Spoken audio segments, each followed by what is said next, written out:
I'd just like to thank everyone for joining me today to find out about how you can optimize your video for advertising, and to also launch the return of our free webinar series. Just wanted to double check if everyone can hear me okay. Just mention in the comments if you can give me a yes or a thumbs up, just a Y will do.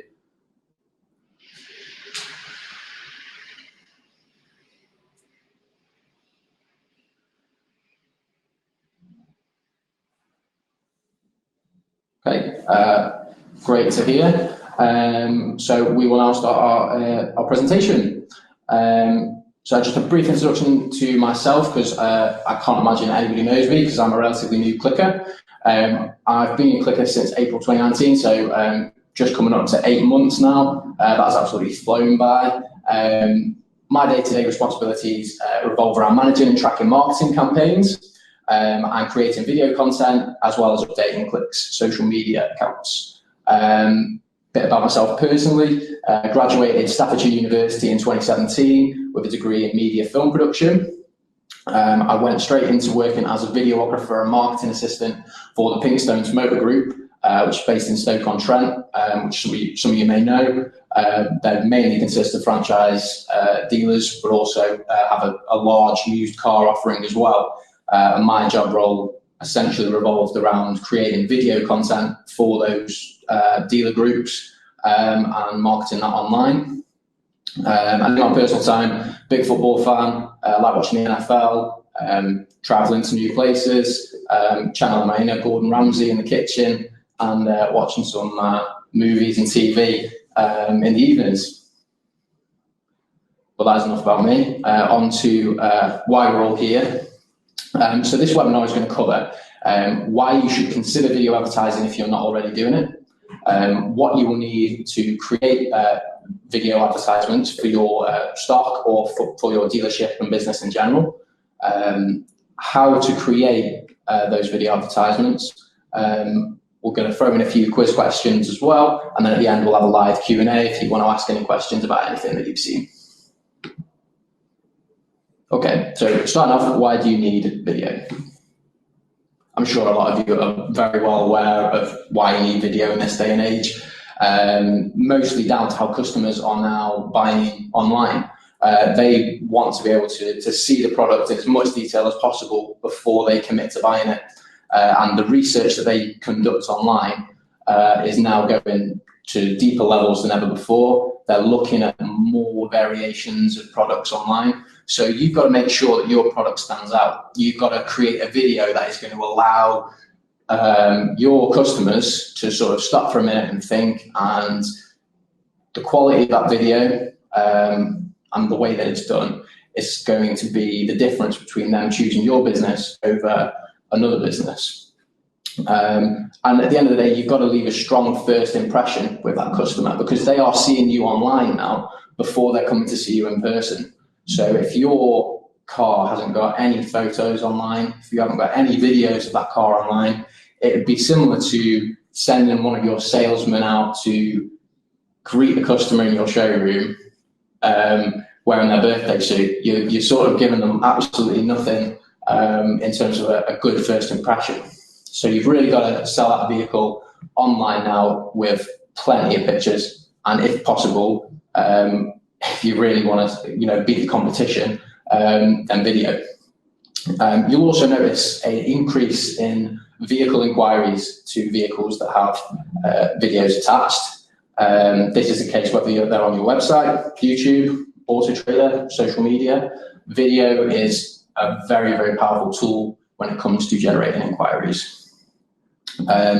You can also use video for more than just advertising stock. If you can get a salesperson, service technician, someone high up at your dealership to send out communications to customers in a video format, then research has found that email subject lines that contain the word video, or emails that contain videos in general, just have a much higher open rate and a much higher click-through rate, because consumers naturally want to watch video because it's the quickest way to absorb information. A 1-minute video can say as much as, I think it was something like 1.8 million words I read. So it's just a no-brainer, really. You can market a product in a video so much more efficiently than you can in any other form of media. And you can do it yourself relatively easily, which we'll come on to soon. You also can leave a lasting impression with your videos that can stay in a customer's mind. You can find your own quirky way to do this. Every dealership is going to have its own brand style, tone of voice. If you've got someone at your dealership who's very charismatic, if they're happy to be in front of the camera, they can perhaps do something a little bit quirky, a little bit different to what anyone else is doing, and they can make your dealership stand out from the rest. And obviously, video itself, it's going to take time, ultimately. You've got to really dedicate some time to getting this right. But it can also save time because you're allowing a customer to come to your dealership fully informed on a vehicle, especially if you've done the video right. If they know everything they need to know about that vehicle in terms of its physical appearance, and if you've got someone narrating over that video talking about the features, that customer will come to your dealership in a ready-to-buy mindset that they can then take to a sales executive fully informed, and that sales executive, they will find their time explaining the vehicle can be dramatically reduced. So they're simply finalizing the deal almost. So moving on, we've got a quiz question. So what percentage of customers say that videos help them make buying decisions? So think about yourself. Christmas is coming up. I'm sure we've all done a little bit of online shopping already. Have any of you watched the video before you bought a product? Just type your answers in the comment section.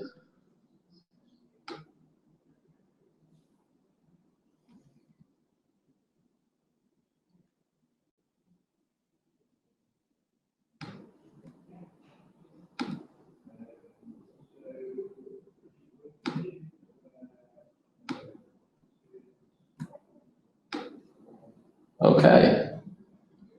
Got a little bit of a mix of answers. I can tell you that the correct answer is, in fact, D, 90%.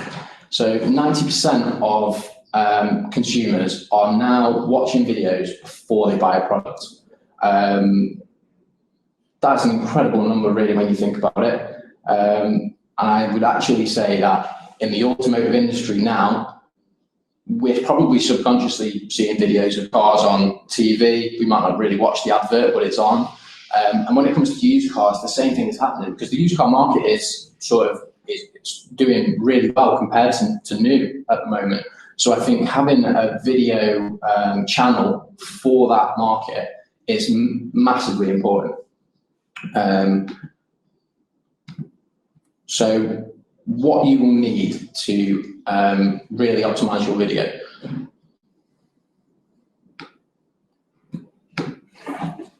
Firstly, starting with equipment. I'm sure most of you probably have at some point, whether it was when you started creating videos, or maybe you're still doing it now, you'll be using a mobile phone. There is absolutely nothing wrong with using a mobile phone. I've used it myself. It's very easy to access the footage. You can download apps that you can edit that footage with. It's going to be something that you can take inside a vehicle very easily. It's very portable. And the camera quality on it these days, on a modern mobile phone, it's not far off a DSLR or a proper camera in any sense. It's a really great tool. The one thing that a mobile phone perhaps doesn't have is the ability to record sound whilst you're recording a video. And the last thing you want, to be honest, is while you're recording a video of a car or someone else, having to worry about moving around, what someone is going to say, and also, sort of looking where you're going to go next. The easier thing to do would be to record the video of the car, and then if you want to add some narration and voiceover over the top of that, then film that afterwards in a separate room where it's nice and quiet, because if you're filming your car outside, like a lot of dealers probably do, you're also going to avoid any sort of wind noise and interference from any traffic or anything like that. And then you can add that voiceover afterwards to the video, and that will sort of allow customers to be even more well informed. It's not essential to have a voiceover. You could have little text pop-ups that'll appear, but I would probably say that if you can add a narration, even with some subtitles as well, if you're posting it on social media, because not everybody clicks on to view the sound, then that's an extra added bonus that can help increase the number of inquiries you get on a vehicle. So a gimbal camera, not everyone will probably know what this is, but essentially it's a camera that's on a gimbal, and that is something that is going to counter handshake. It's going to basically stabilize the footage by holding the camera steady.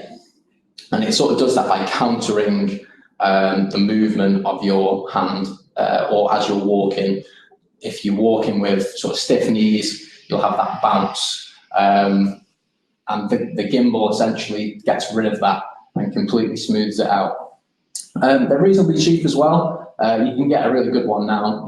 I've actually got one myself, which I bought used for about 200 quid, but you can get them new now for around the £300 less mark, and they're a really good piece of kit. Again, similar to a mobile phone, I wouldn't really record sound live with them. It's something you can add in afterwards, and I think it's going to be better quality.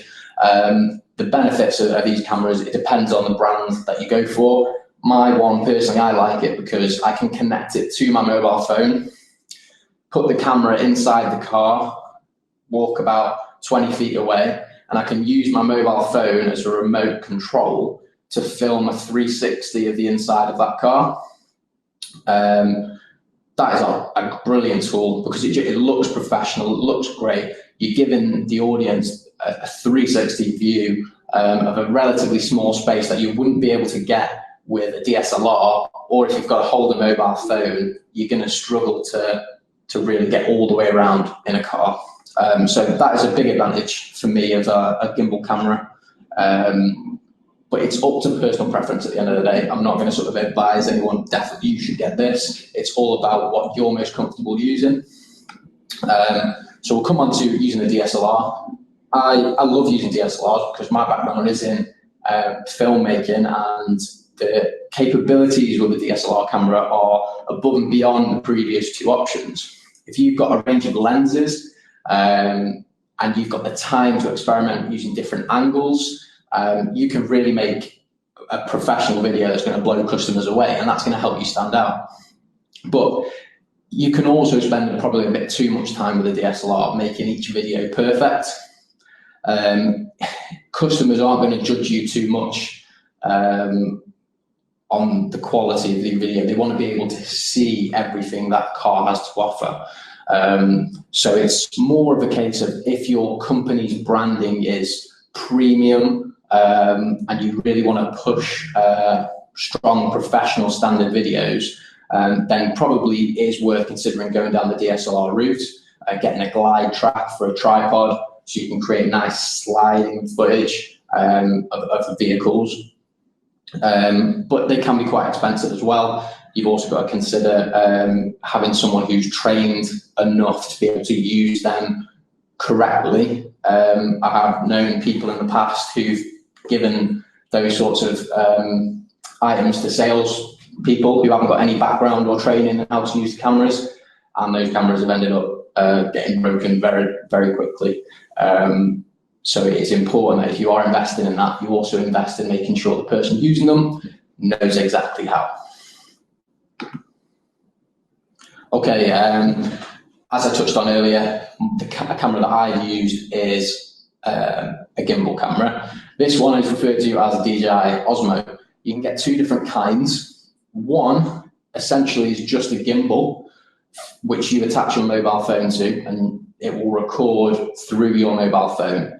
That's probably great for you guys who are currently using a mobile phone to film your videos, and that's enough for you. That's all you need. But potentially maybe the footage is a bit shaky.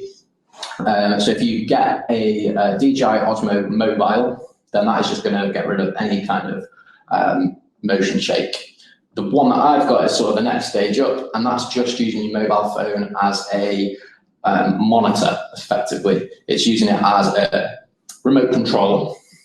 The actual camera can record in up to 4K. It's similar that it's on a gimbal and it's going to be really steady footage. You can record in slow motion, create 360s, really good piece of kit. Less than 300, you can get it for less than £300.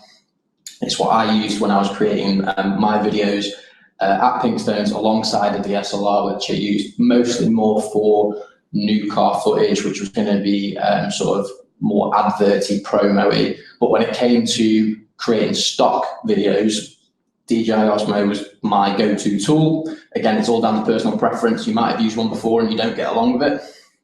But I really like the ability to edit the footage within the DJI Osmo app that comes with the product. You basically, all the footage gets saved into that app. You can go into it, add music in, chop the footage up to how you like, and then you can export it straight to YouTube as well from your mobile.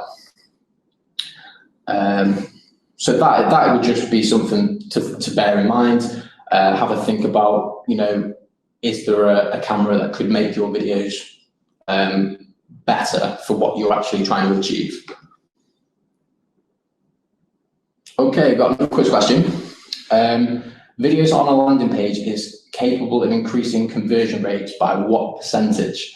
So on your website, do you have any videos at the moment, whether they're stock videos or business related videos? Just leave your answer in the comments.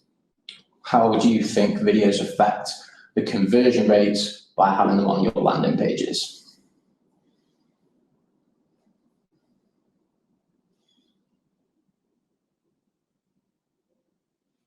Got up a really good mix. Okay, correct answer is D, over 80%. So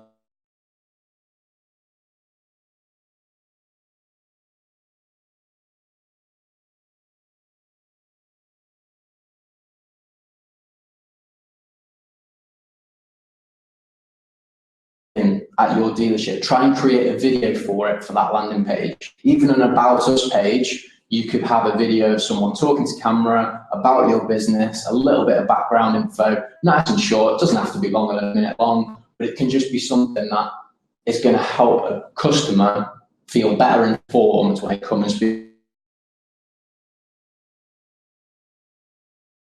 to you. And I think that it can't be underestimated, the power of video on a website, because especially if you can host it within your website, you don't really want to be linking away to YouTube. It's great having videos on YouTube, great having them on Auto Trader, but the last thing you want to do is link them away there. So make sure you're hosting the videos on your website if possible.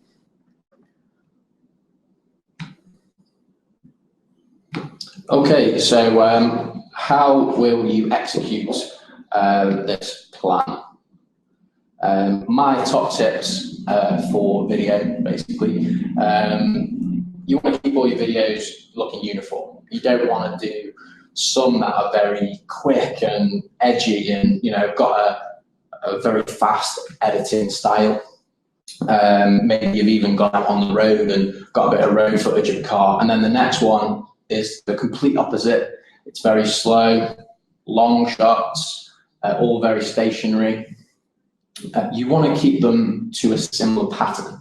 That is just going to sort of help the customer know what to expect.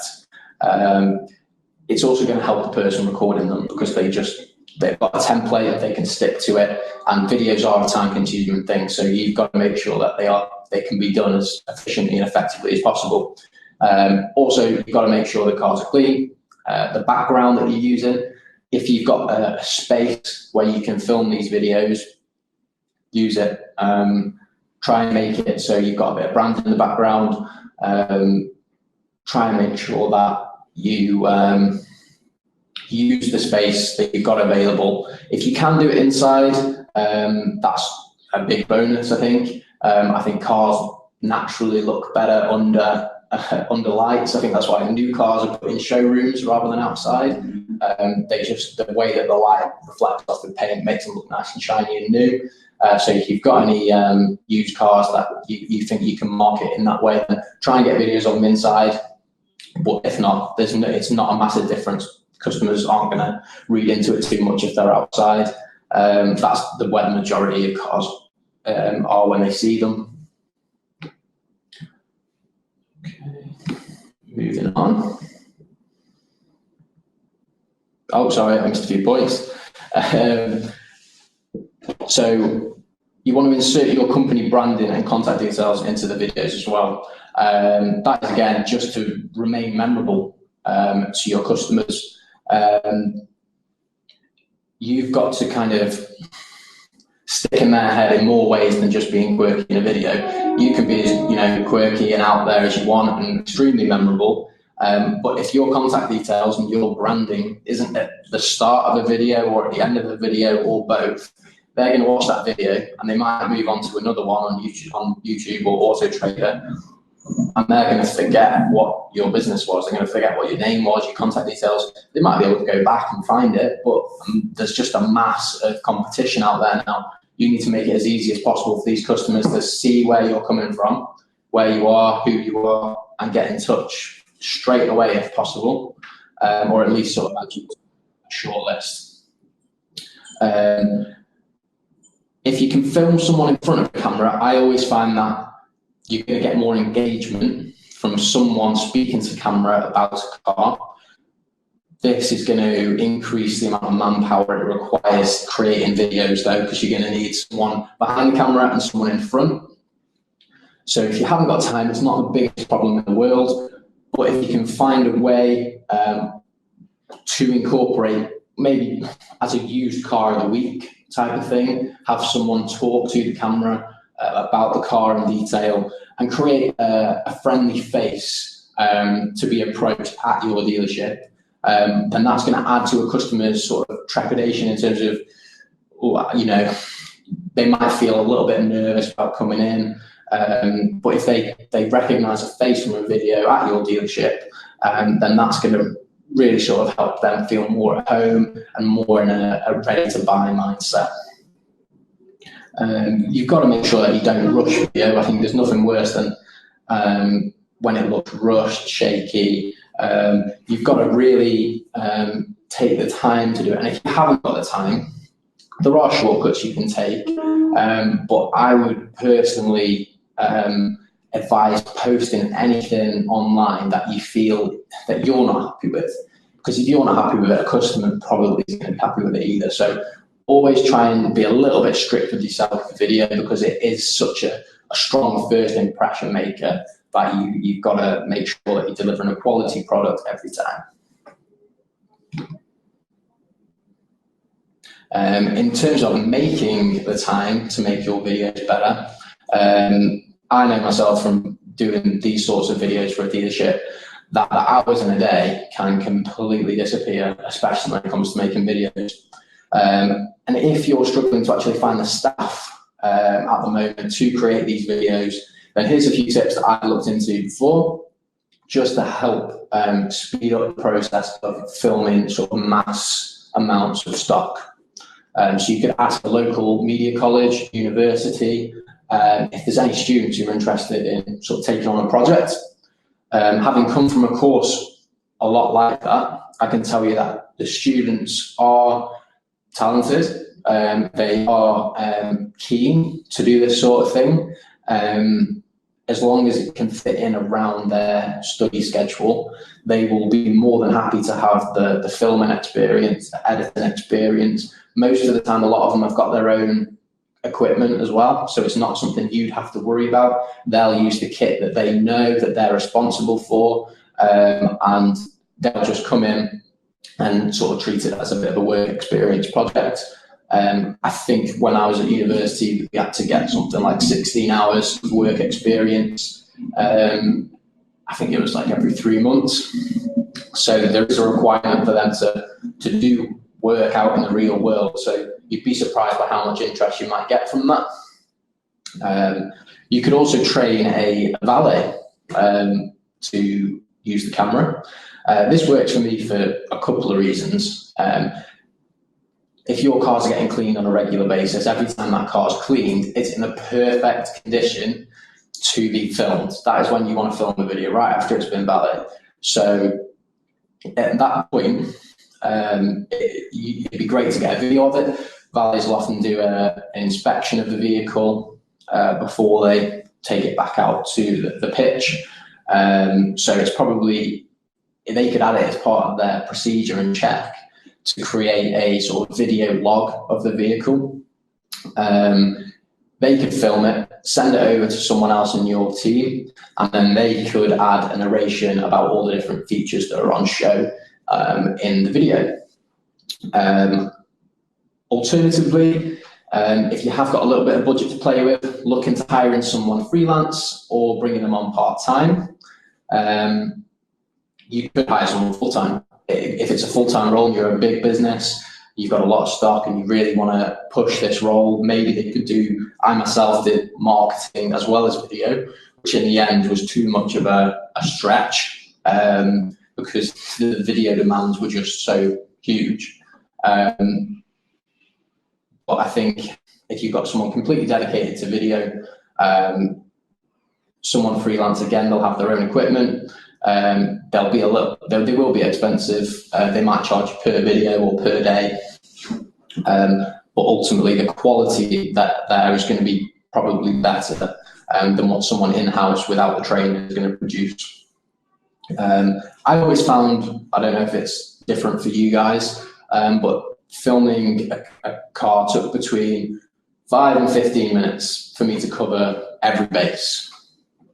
The editing for that video would then take 4 times longer than the filming.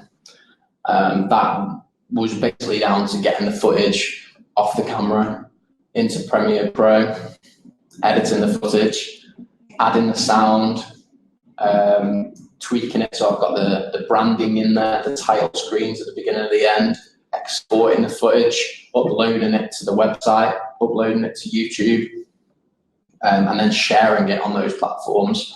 It is a big job just for one video. So if you've got to film, Lord knows how much stock, it is, the editing is what's going to take up all your time. So potentially you could have just outsourced the editing and that process of it, but it's just something to bear in mind if you have got someone on board currently or are looking to get someone on board. I don't think everyone always understands why it takes so long just for one very simple video. And it is down to the editing, that part that you probably don't see a lot of, and that is where all the time gets taken up. But yes, branding, adding any branding in, again, I've just put it there, that is crucial. You really need to brand your videos as much as you can, even if you've got your company logo or contact details at the bottom of the screen throughout the video, or have them fade in, fade out at some point. That is key. Got another quiz here. It's proven that the word video in email subject lines increases open rate by what percentage? Did mention this earlier, I don't think I gave you the exact percentage. Great mix of answers. The correct answer is in fact C, 19%. So almost a fifth more emails are going to be opened just for mentioning the word video. It's something to bear in mind that if you're sending out anything to customers, could be worth putting a video link in your email and just mention it in the subject, like check out this video of our car of the week. You know, use your data to target customers who are ready to renew, who are going to be in the market for a new car. See if there's a car you think is suitable for those customers, and send out a video with send out an email with a few videos in that are similar to what they might be looking for. And you may find that your inquiry levels are going to increase. Okay, we were actually quite close to the end anyway before that little connection issue. But I'd just like to open the floor now to anyone who's interested in asking any questions about video. I'll answer them as best I can, whether it's coming from a point of view of you yourself are the one in charge of creating video and you want any sort of tips, advice, anything like that. Or if there's just anything in general, advice on equipment, style, I'll be happy to answer any questions.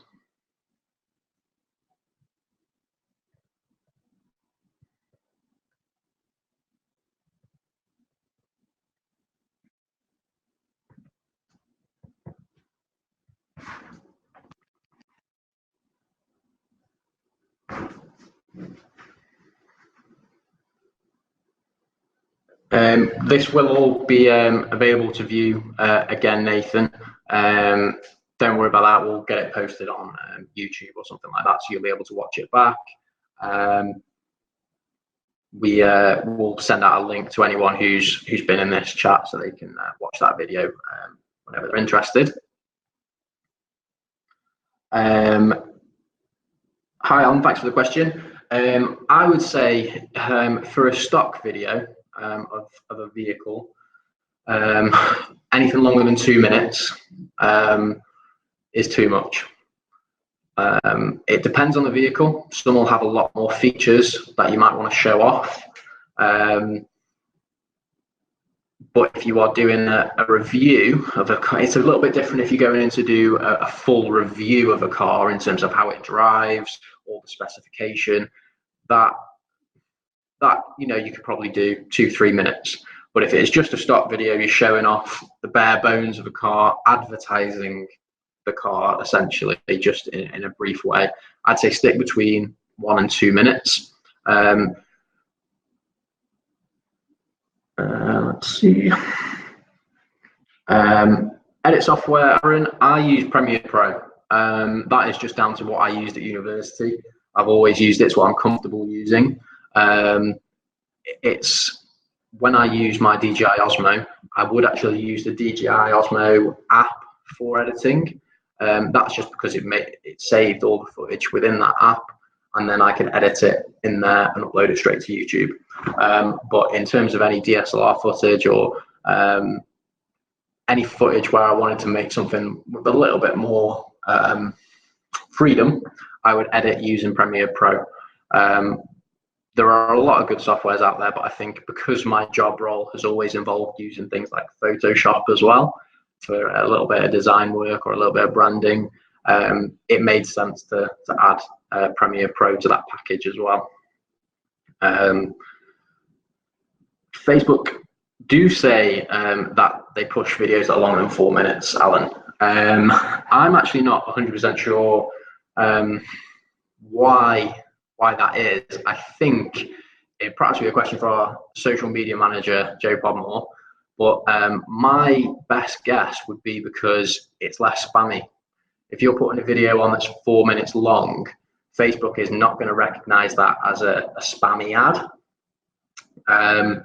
I don't think that it will have too much of an impact if you're posting videos that are 2 minutes long on Facebook to if they're over 4 minutes long. I think Facebook is trying to do a bit of a big push on more sort of Facebook Live videos and that sort of thing. So I think they're trying to cut back on all these short little spammy 30-second ads. So I think that's something to avoid. You don't want to be doing anything less than 30 seconds for 2 reasons. You're not going to be able to show the car off fully, and if you are advertising these videos on Facebook, potentially they're not going to get the reach and exposure that you want because of various Facebook algorithms. Any more questions, guys? I'd be interested to hear what some of you are using to film your videos at the moment, and if you're happy with it. Are you using mobile phones? Are you considering changing to anything else? More than happy. Yes, Jamie Baker, Jack Grealish should definitely be in the England squad for the Euros.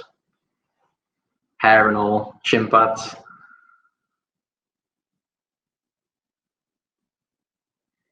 Okay, a few people using iPhones on a gimbal. Potato, it's a good choice for a video. It's a little bit shaky, but yeah, I used to use an iPhone on a gimbal back in my filming days, and I had no problems with it. It was all really good, smooth footage, plain sailing, nice and simple. Yeah, it seems like a popular answer, to be fair.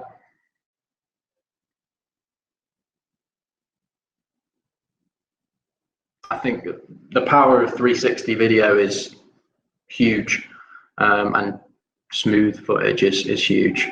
To be able to see something all the way around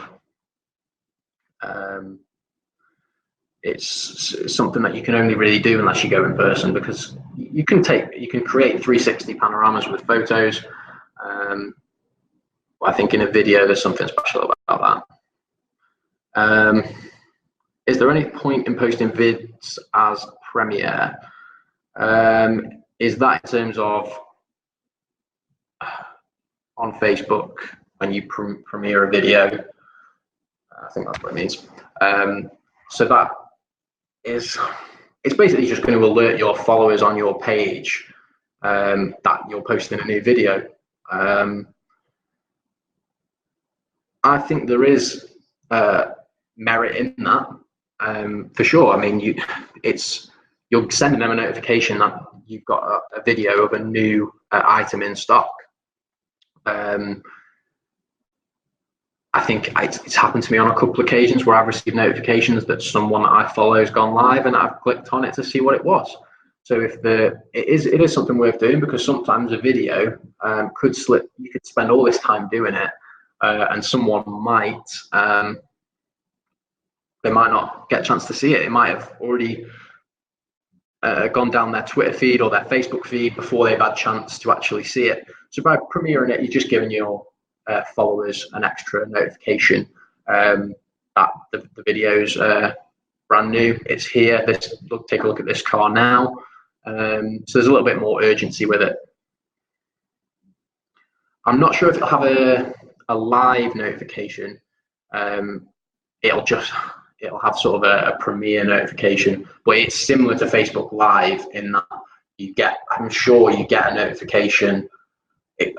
A notification will go out to followers that so-and-so added this new video. It's similar to, it'll say so-and-so went live or was live.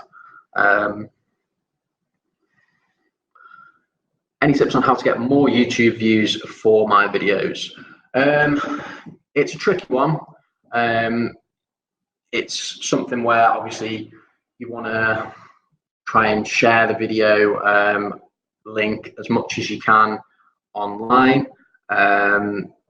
Send out email communications to customers with that YouTube link in. So if any customers have got a similar car, maybe they're ready to upgrade, jump into a newer model, send them an email with that video link and just sort of say, take a look at our used car of the week, take a look at this new car we've got in stock in this video. If you're doing that sort of thing already and you're still not noticing any organic YouTube views, then look at increasing the amount of detail you put into a YouTube description. You want to make sure that you're adding plenty of tags to a video. Make sure that the title is something that people are going to be able to find by searching quite vague, because nobody's going to search exactly what the make, model and car is at what location. So keep the title quite vague, and so it's going to pick up on those keywords. That's probably the best I can offer on that front, because it's a difficult platform to get views without advertising, without sort of paying to sort of have ads on your video and going down that route. I think organically you're going to get more views on Facebook, your website, Auto Trader, Twitter, Instagram. That's probably another place I think video should be pushed. A lot of people now are buying cars after they've seen them on Instagram. It's where young people are, especially. So if you can get videos on Instagram, I think that's a great shout.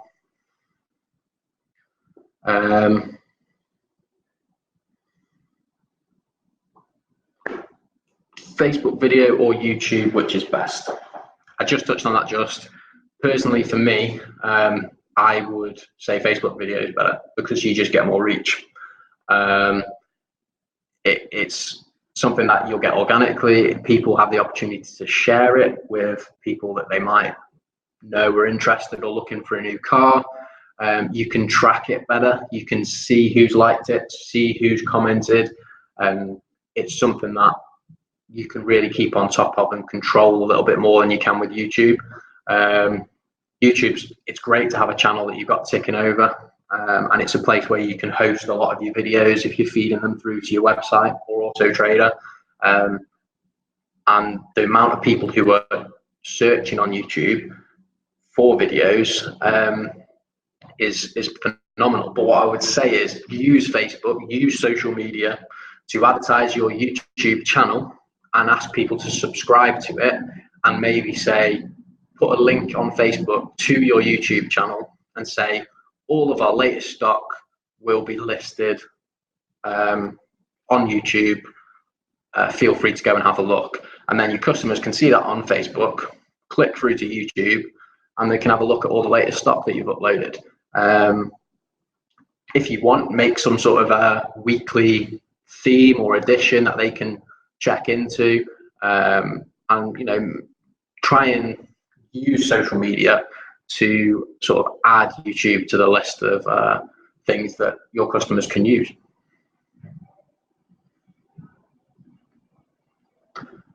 Posting a video on Instagram, it's similar to posting it on any other form of social media, really. I think is there a time limit with Instagram? I think it's got to be a little bit shorter than what it might be with some other social media platforms. But ultimately, young people aren't going to spend probably more than 2-3 minutes watching a video on Instagram. It's something that they scroll through quite quickly. I'd say it's probably one of the platforms where you could keep it a little bit shorter and sweeter. Show off the absolute highlights of the car, less than a minute. I'd say a minute is probably a good length for something like Instagram. Difference between videos. Okay. I would say that, again, for anything that you're posting, you're doing a video in as an Instagram story, I'd keep that to a minimum, very short, flashy. Get in there the key points of what the vehicle you're trying to sell, but keep it to a minimum in terms of length. I don't know, I haven't done a great deal in terms of Instagram stories, but from what I've seen from other people and other adverts on there, it's a small window where you've got to sell. And it's kind of like if you're submitting a CV, they say that the first sentence of anyone's CV is the most important part of any CV, because it's the first thing someone's going to read. So these days, stories appear at the top of Instagram. You've got to make sure that yours stands out and that yours really hits with a punch, and you've got to make it sort of short and punchy. Ones that appear on your Instagram feed, you can go into a little bit more detail. You could even perhaps put in your story, you could put videos there that say, check out our profile to view this car in more detail. Just tease it a little bit in your story, link people through to your profile, and they'll be able to view it in more detail there. One thing that you can't do on Instagram, unfortunately, is put links in the descriptions. So you won't be able to link it off to your website. So make sure that in your videos that you put on Instagram, you're putting a link on the video to your website, to somewhere where someone could then go and search for that vehicle online.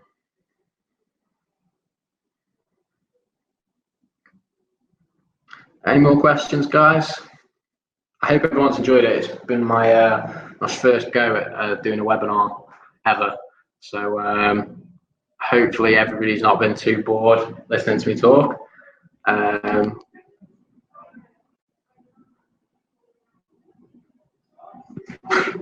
Thank you very much, Alan. Thanks, Melanie. Thanks, Stephen. Thanks, Jamie. But yeah, if anyone has any questions at all that they think about after, or anything they want to follow up on further with myself, it's not something click in terms of sort of video help, but I'd be more than happy to discuss this with you. If you want to give me a call or drop me an email about anything then I can go through this with you in more detail. If you want to send over any videos that you've done and ask for any, if there's anything that I do differently, I'm more than happy to do that as well. Anything that's going to help you guys do better.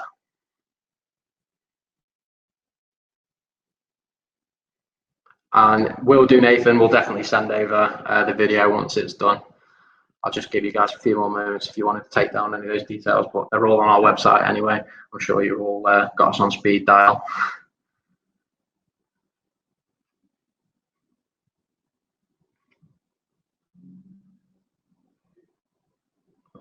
Well, thanks very much for listening, guys. I hope you all have a great rest of the day, great rest of the week, and a great end to the year as well, if I don't see you before then. Merry Christmas, I suppose.